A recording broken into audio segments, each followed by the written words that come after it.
Hey, this is David Larson Levine.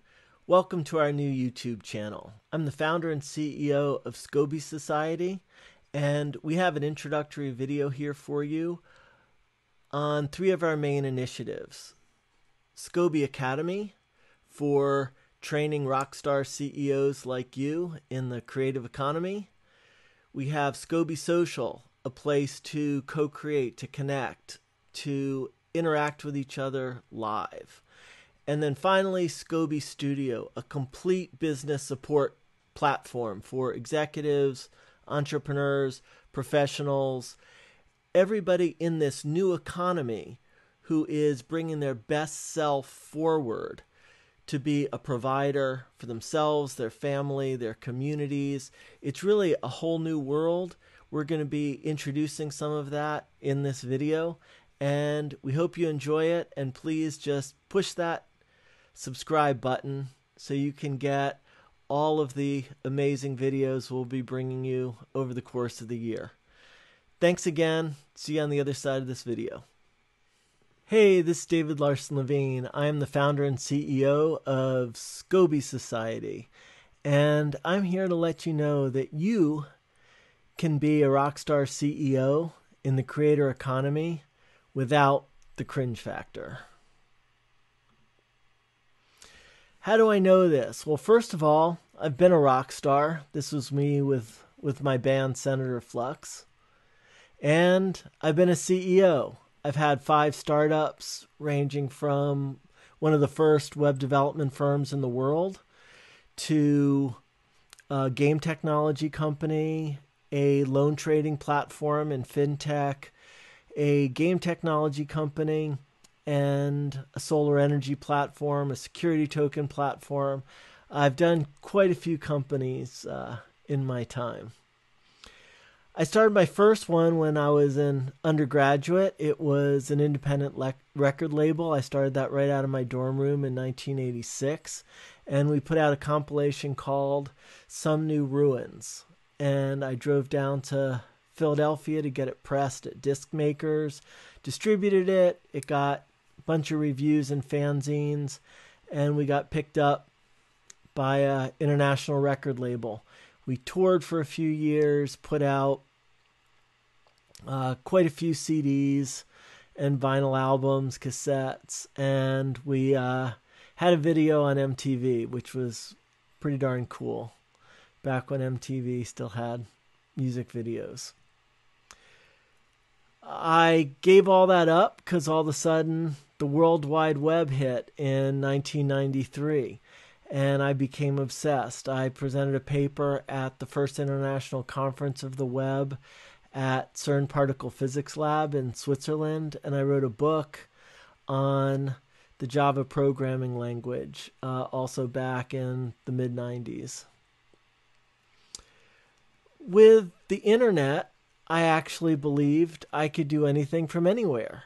So I moved out to a small town in West Virginia, built a beautiful home in the woods, right on the river, and raised 3 wonderful children, and now have a grandson.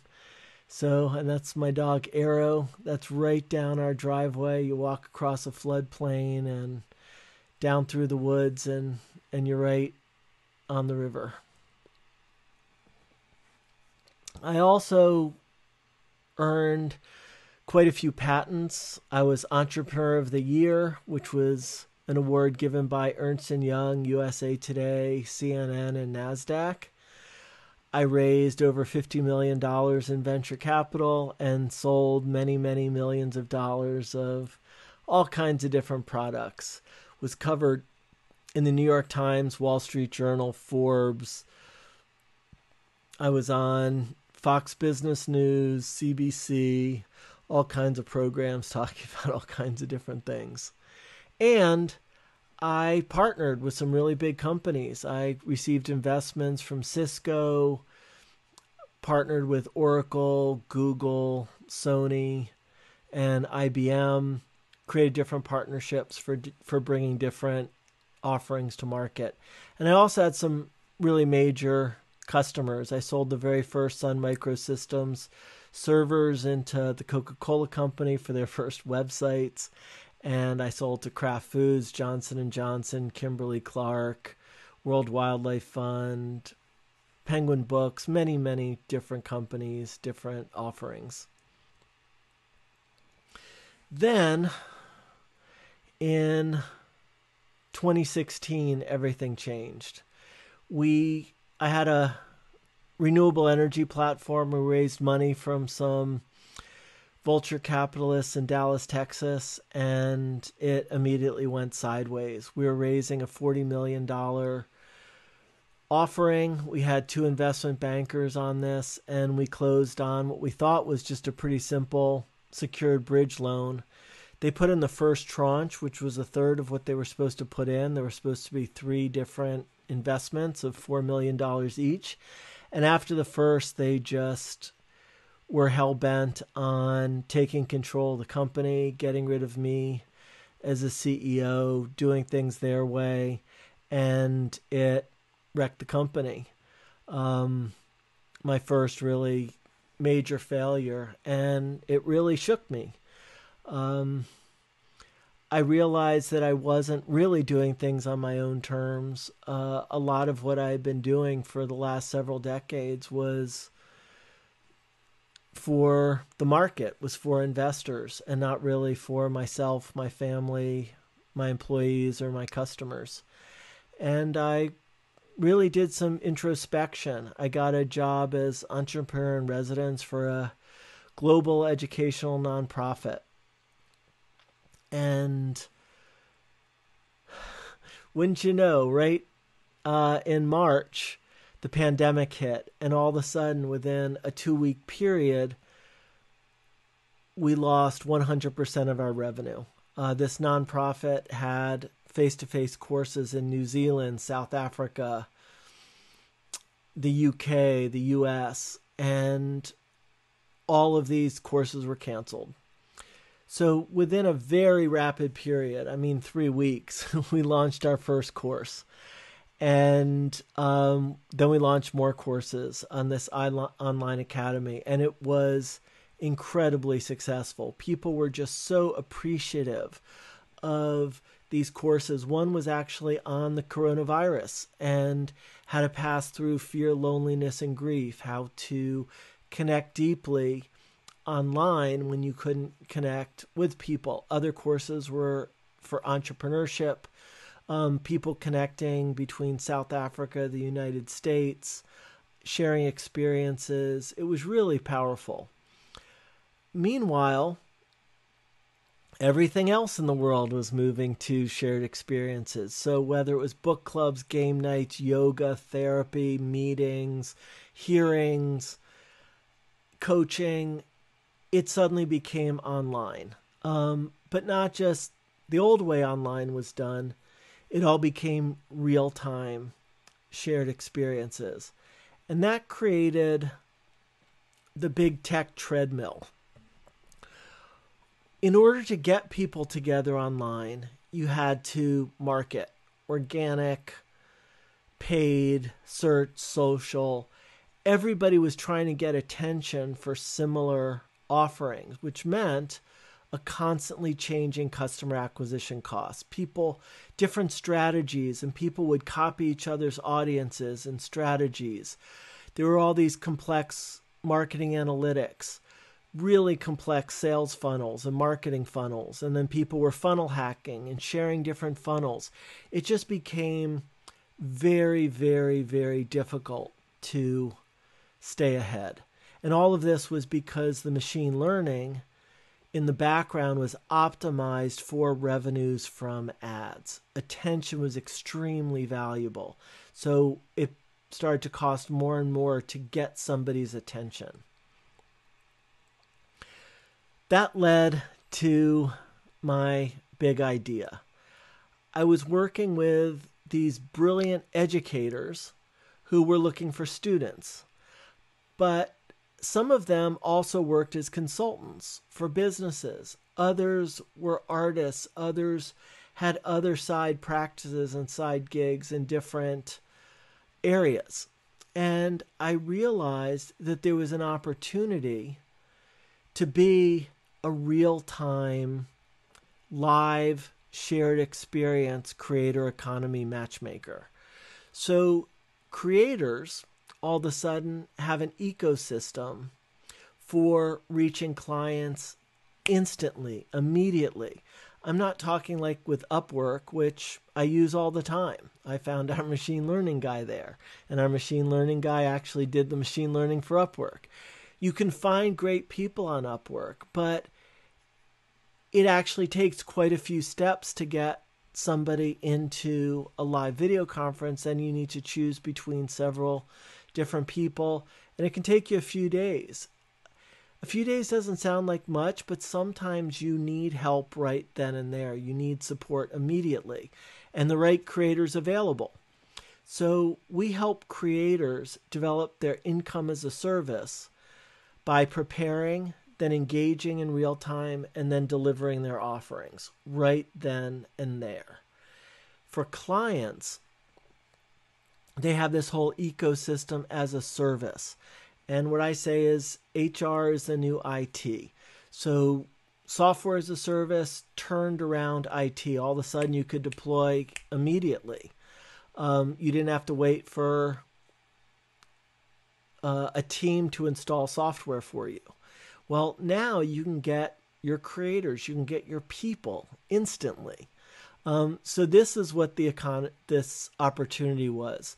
Real-time, live matchmaking. So for the creator, this ecosystem means three very important aspects. We talked about clients. You can find individual clients or large enterprise clients.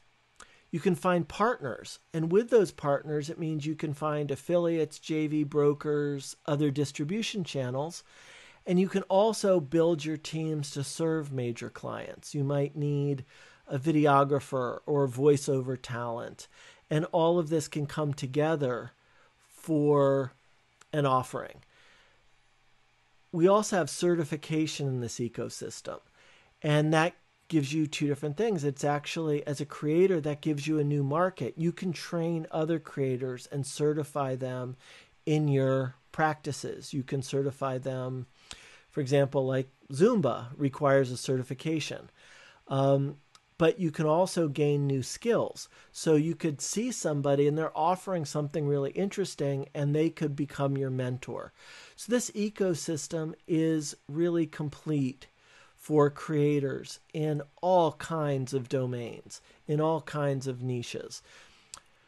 One of the big ones, which came out of this in the beginning, is trainers, coaches, mentors, and educators. That was the original idea. Bringing live courses, self-directed courses online, bringing coaching, training, mentoring online. But there's all kinds of other things. We have real estate brokers and owners of agencies and people who are creating all kinds of amazing crafts, photography, glass blowing, health, wellness, diet, fashion.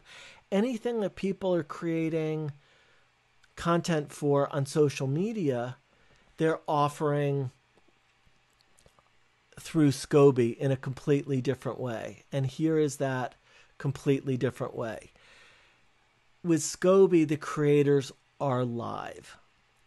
So there's so much more connection.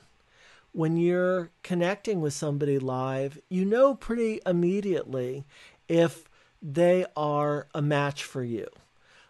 Whether that's a client and you're a creator or you're a potential client for a creator. In this example, with meditation yoga, you can invite co-hosts, you can invite guests on, and you can critique and correct certain poses. The same thing can happen in all kinds of coaching or beauty. You can give beauty comments and tips, anything, real estate, anything you can mention. You can give open houses, tours, and someone can say, "Wait, I need to see more details of the bathroom." And if you're a realtor, you can bring them on and you can compare different houses. There are all kinds of things you can do with this. You could have reality shows, pitch nights, all kinds of things with this. And then you can share those offerings at the end of it, share these gifts. Different types of patterns for different types of meetings, different templates for holding these sessions. At the end, you can give gifts like raffle tickets or music mixes or lessons or master classes, all kinds of things that then get people into your offerings. So I just want to compare the old way. This is an example of a funnel that we actually used in this nonprofit. So you can see the mouse is your ideal client. They want your offering. You know, they want your cheese, which is over here. But to get them there, you've got the high-tech treadmill, engaging them, organic ads, search, social, finding them, which costs money, it costs time. Bringing them to a squeeze page or landing page or registration page, getting them on a list, doing the video pitch, webinar, whatever it is. Qualifying them, scheduling something live, getting them to purchase, and then finally they have your offering. Expensive, cumbersome, frustrating. Our way is simple. The ideal client, the mouse, they want your cheese. Machine learning matches you. Boom. You're in a session together and they like what they see. They like what they hear. It's like feel, see, experience. It's like Costco. You're wandering by, you taste the cheese, yum, you buy it, whatever it is. This is your free sample right then and there. Instead of watching something on YouTube, getting them to subscribe and then getting this and getting that and finally getting them to buy something. Here, you're already there. You're together. You're a plumber. You're showing something. You're demonstrating something instead of having a do-it-yourself plumbing video. And then they say, hey, can you come over and take care of our facilities? You know, it's a completely different way to do business in the creator economy. So again, the 3 steps: prepare yourself and your ideal client, engage your ideal client in a live, real-time shared experience, and then deliver results to them. You'll get recommendations, you'll get more and more traction, business, and you'll flourish.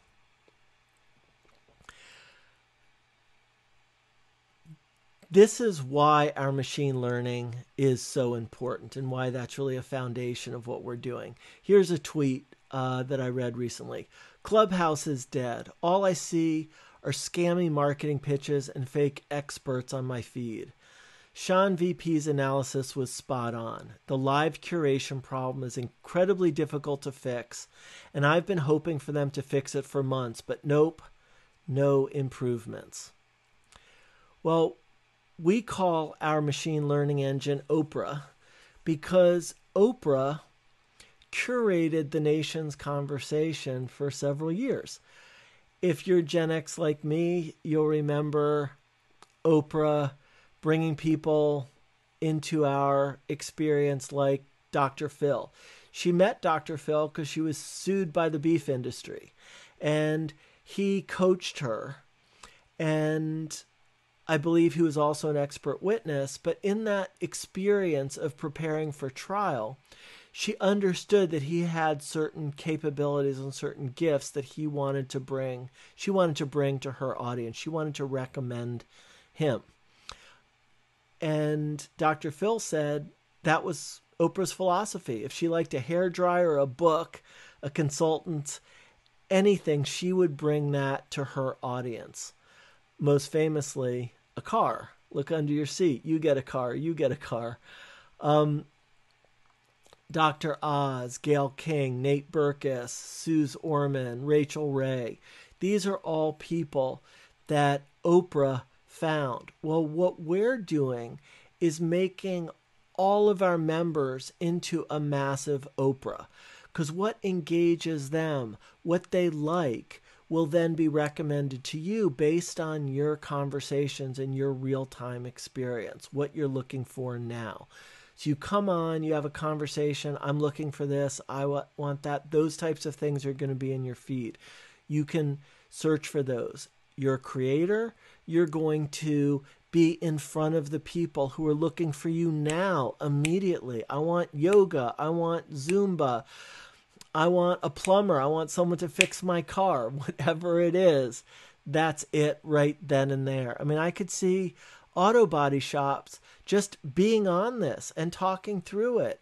It would be an interesting experience. Pawn shops, instead of reality TV, show them what you got. So the value proposition here, sales funnels, incredibly complex, time consuming, expensive, shared experiences, boom, right there. Now, this is what I mean by the cringe factor. There are a lot of people who made a lot of money on complexity. I'm going to move myself a little bit so you can see Grant Cardone there. This was all about hustle culture, making it. Being rich, like, having a plane like and a helicopter like Grant Cardone, or hustling like Gary Vee. Each of these people had their stick, which all had to do with getting through this incredibly difficult challenge of reaching your ideal client. Tony Robbins is here. I mean, he was created by Guthrie Ranker, a direct mail marketing firm. They also created Proactive for acne cream, and When, a hair product, and all kinds of other stuff. Tony Robbins was perfect for that. He was the first mass market direct marketing coach, and his background was in NLP, and he wrote some books. They pushed the books, then they pushed all kinds of tapes, they pushed live events, and he became one of the first direct marketing gurus. You can see him here with Dean Grazio from real estate. He took these same techniques and blew up that way with his knowledge broker network. Russell Brunson created the software for all of this with ClickFunnels. Kevin Nations with his Chillionaire sales techniques of prospect seduction. List building with Amy Portersfield. The black box of social media with Kurt Molly. Product launch formula with Jeff Walker. Frank Kern's ad agencies. Roland Frazier's how to buy businesses. And again, Grant Cardone with his 10X. Gary Vee with his hustle. All of this you see in your feed all the time, or if you don't, just type some of their names into Google and you'll start seeing it, or search for them on Facebook. But it's not what we're going for here. Okay? This isn't about getting rich fast or getting rich slowly. It might happen to you. I don't really care. It's not about getting millions of followers. I don't care how famous you are. If you look at the documentary Fake Famous, so much of it's fake anyway. So I don't care how rich you get. I don't care how famous you get. That's not what's important. Here is what's important. We're creating a supportive ecosystem for real people. So I played Oprah in putting this together. I recommended people initially for this platform that had really served me, had brought a lot to me, or I had served. And I knew that what I had brought to them would help them share their gifts to a much greater degree on a much bigger platform. So people like Alex Magruder, a friend of my kids, wanted to start a program with health and fitness. And so I worked with him to bring that to market. Colleen Cotter was a friend of mine in high school. She in San Diego. She was an amazing real estate agent, broker, owner of an agency. And she developed something called life architecture, where she really actually supports her clients in changing their lives, not just their homes. Four Arrows is a performance coach to world champion athletes, an indigenous worldview scholar, someone who's just brought so much to my life over the last 15 years. I found I could take his wisdom and his experience and put it into a program that is now helping and serving so many people. So we brought our gifts together in that way. Judy Dumont Barter, who's an occupational therapist, she worked with me in this nonprofit I mentioned, and she's now delivering her own programs. Howard Teich was my business mentor for over a dozen years, and he's supported companies like Intel and HP and Clorox, big companies doing all kinds of transformational work, really deep. And I was able to help him explode his business using this. Nicole Triplett, martial arts, yoga, and energy healing. Mayan Garden, who's an incredibly successful influencer on TikTok and Instagram and LinkedIn.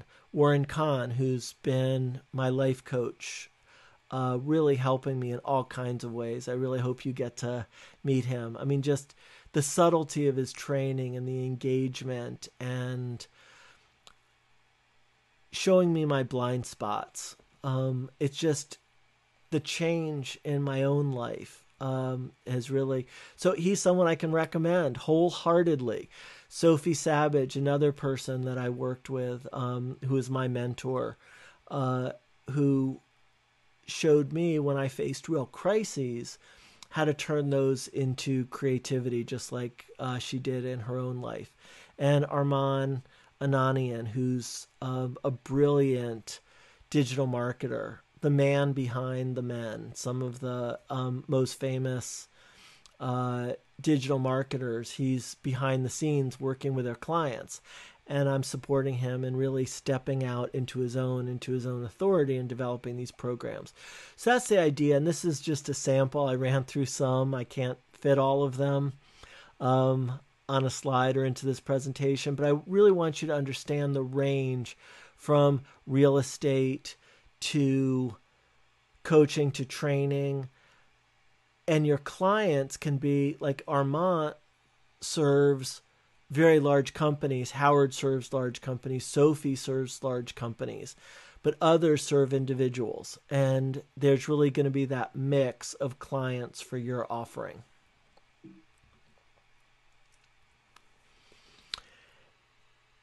So how does this fit into the market overall? You really want to understand the whole context. So this comes from a blog post by Signalfire, which is a very successful venture capital fund. The beginning of social media was about the platforms that built large audiences for content creators through algorithms, machine learning, recommendation engines. Next came the brands. So you have your loyal audience. Well, we're now going to introduce our products, our services through these creators. So through these influencers. And a lot of that is fake. I mean, great. I'll take these free samples. I'll go to this resort, because they're giving me free stuff. It's not really a business. It really is about being famous. Stage 3 is what I really care about. And this is, according to Signalfire, where creators become full-fledged businesses with multiple revenue streams. Creators become multipreneurs. And this is what we're sharing with you through this ecosystem. This is the opportunity that I'm inviting you to experience. The creator economy market size today, or actually in 2019, was $167 billion. By 2026, according to ValueH reports, it will be at almost $400 billion. That is a massive market. And you can see in some of the market participants how that's happening. Clubhouse is raising, they already raised around at $1 billion just less than a year after raising around at $100 million valuation. Just a few months after getting into the market. They entered the market in May and they had $1 billion valuation less than a year later. Substack is worth $260 some million. Patreon just closed a $4 billion around, I think their Series F at a $4 billion valuation. These are all companies that support creators and support the creator economy. Instagram introduced their live rooms, so you can meet creators live. Now, the difficulty of that is you're still on that big tech treadmill. So how do you get in front of the right people? Well, you still have to advertise. You still have to market. You still have to do so much work to build your follower base before you can start to monetize them. And of course, OnlyFans, if you're into that, that's another creator economy company. So this is kind of how the market landscape shapes up. You can piece things together with all of that, or you can join me on Scoby, because we've really pulled all of this together for you in a complete creator ecosystem. So there are offerings on Scoby Academy, which provide training where you'll learn all of the skills you'll need to thrive in the creator economy, whether you're an executive at a big company or starting out in a big company and want to build your career. If you're a professional coach, therapist, Zumba instructor, lawyer, accountant, you can learn all kinds of things about really just growing your practice. Or if you're an entrepreneur, solopreneur, multipreneur, small business owner, you can learn whatever you're missing at Scoby Academy. Then you'll engage on our app, Scoby Social, and deliver through Scoby Studio. Again, everything you need to put together your live funnels that bring people out of the app into your ecosystem, into your platform, or bring people from there into these shared experiences. So the whole thing is here right for you. At the end of the day, it's not about getting rich. It's not about competing. It's about making good money. It's about being able to provide for your family, provide for your community, provide for yourself. As they say on the airplanes, put your own oxygen mask on before attending to the person next to you.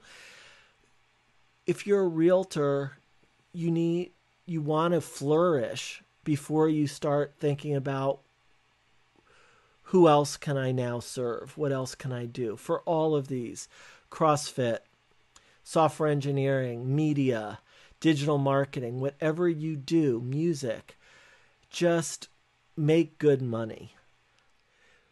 Many thanks for watching our introductory video.